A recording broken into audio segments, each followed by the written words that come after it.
رات کی قسم جب وہ چھا جائے اور دن کی قسم جب وہ روشن ہو جائے، اور اس ذات کی قسم جس نے نر اور مادہ پیدا کیے کہ تم لوگوں کی کوشش طرح طرح کی ہے۔ سو جس نے اللہ کے رستے میں مال دیا اور پرہیزگاری کی اور بہترین بات یعنی کلمہ توحید کو سچ جانا، تو اس کو ہم آسان طریقے کی توفیق دیں گے، اور جس نے بخل کیا اور بے پرواہ بنا رہا اور بہترین بات کو جھوٹ سمجھا، تو ہم اسے رفتہ رفتہ سختی میں پہنچا دیں گے،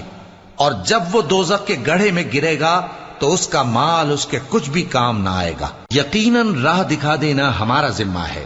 اور بے شک آخرت اور دنیا ہماری ہی ملکیت ہیں۔ سو میں نے تم کو بھڑکتی آگ سے خبردار کر دیا ہے،